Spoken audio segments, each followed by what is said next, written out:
पाकिस्तान तहरीक इंसाफ ने मुल्क भर में एहतजाजी तहरीक का आगाज़ कर दिया है और खैबर पख्तूनख्वा के मुख्तलिफ डिवीजन में जलसे जुलूसों का शेड्यूल भी सामने आ गया है। गुज़श्ता रोज़ पीटीआई क़यादत की जानिब से लाहौर रायवंड के करीब एक धुआंधार प्रेस कॉन्फ्रेंस की गई, जिसमें वज़ीर आला खैबर पख्तूनख्वा अली अमीन गंडापुर ने जारहाना और जज्बाती अंदाज में खबरदार किया कि अब आर होगा या पार होगा, अब हम रहेंगे या तुम रहोगे, अब हम मकासद हासिल करेंगे या सियासत छोड़ देंगे। उन्होंने दो टोक अल्फाज में ये वाज़ेह किया कि बानी पीटीआई पाकिस्तान की खातिर मुज़ाकरात के लिए तैयार हैं, मगर बातचीत उनसे होगी जो फैसले का इख्तियार रखते हैं।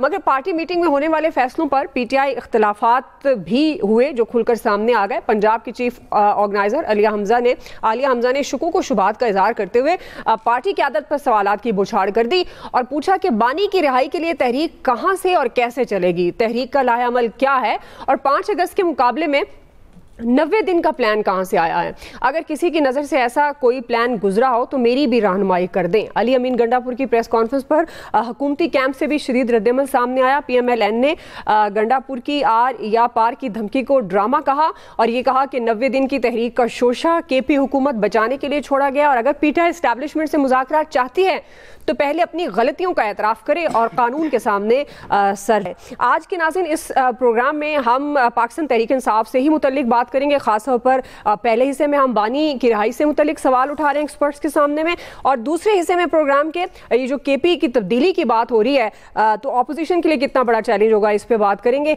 पैनल का तारुफ करवा दूँ, प्रोग्राम में साथ हैं अयाज खान साहब, आमिर इलियास राना साहब, फैसल हुसैन साहब, नवीद हुसैन साहब और शाहिद हमीद साहब। आप सबका जी बहुत शुक्रिया। नवीद साहब आपसे आगाज़ कर रही हूँ, चूँकि अब ये जिस तरह से तहरीक की बात हो रही है, अंदरूनी इख्तलाफात तो खैर पाकिस्तान तहरीक इंसाफ में बहुत पहले से आ रहे हैं, लेकिन आपको लगता है कि क्या वाकई पाकिस्तान तहरीक इंसाफ अपनी इस तहरीक के ज़रिए, ज़ाहिर है प्रेस कॉन्फ्रेंस में आपने सबका मूड भी देखा, लगता है आपको कि 90 दिन में बानी पीटीआई को रिहा करा पाएंगे?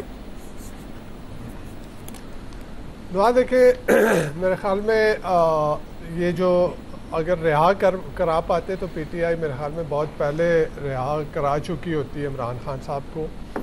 अब इशू यहाँ पे क्या है, इशू 2-3 चीज़ें हैं। एक तो देखें गवर्नमेंट की तरफ से, या मैं बेहतर होगा मैं ये कहूँ कि वो लोग जिनके हाथ में असल ताकत है, जिनके हाथ में असल इख्तियार है, उनकी तरफ से इमरान खान साहब को जेल में रख के पीटीआई को डीकैपिटेट कर दिया गया। यानी अब वो डीकैपिटेशन के बाद जो है वो जो असल फैसले ले रहा था पीटीआई में, वो जेल के अंदर बैठा हुआ है और जो फैसला है वो पीटीआई की बाकी क़यादत जो है वो नहीं कर पा रही।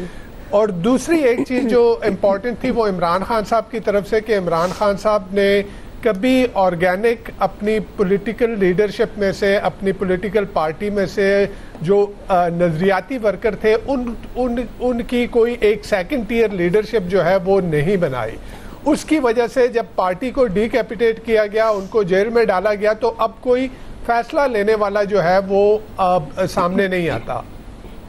तीसरी बात, पीटीआई की अपनी जो सख्तगीर पॉलिसी है, जिसके जो इमरान खान साहब की सख्तगीर पॉलिसी है कि आप जो है वो इस्टेब्लिशमेंट से बात करेंगे और किसी से बात नहीं करेंगे, किसी के साथ बैठेंगे नहीं, और फिर पीटीआई को ये कि जी जो भी तहरीक चलानी है वो इमरान खान साहब सेंट्रिक हो, कि जी आपने रिहा करवाना है इमरान खान साहब को।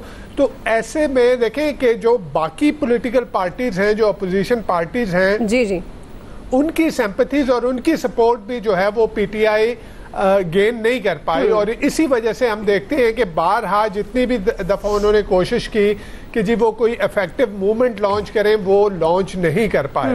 तो ये एक उनकी पॉलिसी भी उसमें जो है वो भी आड़े आती है। फिर इमरान खान साहब की पॉलिसी की वजह से जो है वो पीटीआई में धड़ाबंदी शुरू हो गई। कुछ लोग जो है वो सख्तगीर मौक़िफ़ अपनाने पे जो है वो बज़िद हैं, कुछ जो है वो प्रैग्मेटिक पॉलिटिक्स करना चाह रहे हैं। वो ये देख रहे हैं कि जी अगर प्रैग्मेटिक पॉलिटिक्स ना की तो पीटीआई का मुस्तकबिल जो है वो ज़्यादा रोशन नहीं है।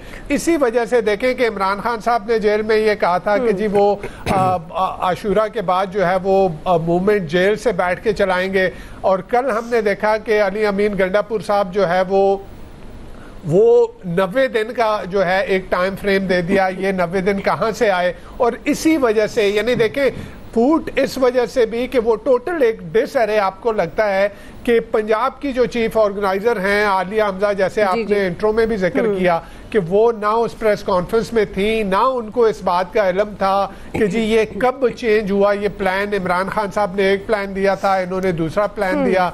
फिर सेनेट के जो सेनेट की सीटों की जो बांट है उसके ऊपर भी जो है वो पार्टी के अंदर काफ़ी डिफरेंसेस नज़र आते हैं।